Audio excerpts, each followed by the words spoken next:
सर्दियों की एक शाम, दिल्ली की सर्द हवा, एक साधारण से घर का दरवाजा खुलता है। बाहर खड़े हैं काशीराम।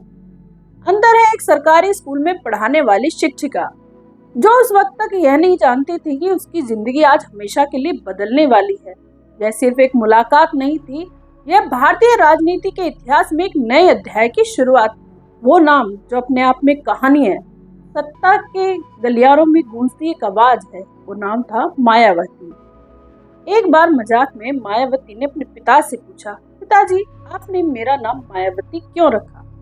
जवाब में उनके पिता ने बताया, जिस दिन मायावती का जन्म हुआ उस दिन उन्हें 3 खुशखबरियां मिली थी। कल्याणी शंकर की किताब पेंडोरास डॉटर के मुताबिक उस दिन उनके पिता को, जो एक डाक विभाग में कार्यरत थे, लोअर डिवीजन क्लर्क से अपर डिवीजन क्लर्क बन गए। साथ ही लंबित वेतन मिला और बेहतर पोस्टिंग हुई। खुशी में उन्होंने बेटी का नाम रखा मायावती, यानी सांसारिक सुख और समृद्धि का प्रतीक। 8 भाई बहनों में एक गरीब दलित परिवार में जन्मी मायावती शहर में पली बड़ी थी, लेकिन उनका रिश्ता अपने पैतृक गांव से कभी नहीं टूटा। छुट्टियों में वे दादा दादी से मिलने गांव जाती थी। यहीं उन्होंने पहली बार जाति व्यवस्था का वह चेहरा देखा जो किताबों में नहीं मिलता। दलितों के साथ भेदभाव, अपमान और उनकी मजबूरियां।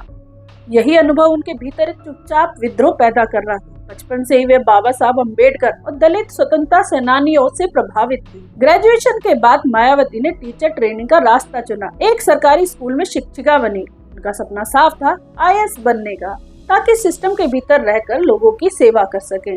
लेकिन किस्मत को कुछ और ही मंजूर था। साल 1977 इंदिरा गांधी की हार के बाद देश में जनता पार्टी की सरकार बनी। स्वास्थ्य मंत्री थे राजनारायण। एक जाति तोड़ो सम्मेलन में राजनारायण ने हरिजन शब्द का इस्तेमाल किया। तभी मन से एक युवा महिला की आवाज उठती है और इस शब्द का विरोध करती है। वो आवाज थी मायावती की। वहीं दर्शकों में बैठी काशीराम इस साहस, स्पष्टता और आत्मविश्वास से प्रभावित हो जाते हैं। यहीं से 2 जिंदगियां जुड़ जाती हैं। कुछ समय बाद सर्दियों की एक शाम काशीराम मायावती के घर पहुंचते हैं।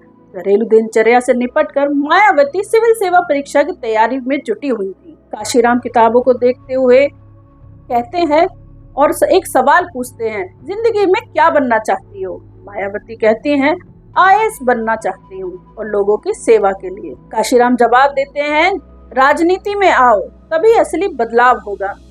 मायावती बाद में बताती हैं, उस दिन उन्होंने IAS बनने का सपना छोड़ दिया और एक महान नेता बनने का फैसला किया। यह फैसला आसान नहीं था। परिवार से मतभेद बढ़े, मायावती को घर छोड़ना पड़ा।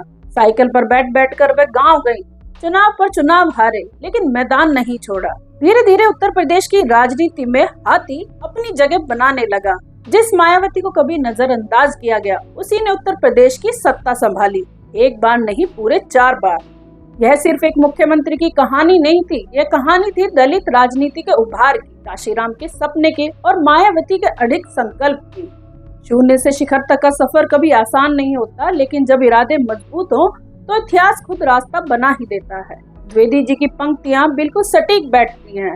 लहरों से डरकर कभी नौका पार नहीं होती और कोशिश करने वालों की कभी हार नहीं होती। वीडियो अच्छी लगे तो हमारे चैनल को सब्सक्राइब कीजिए, लाइक, शेयर, कमेंट करना ना भूलिएगा।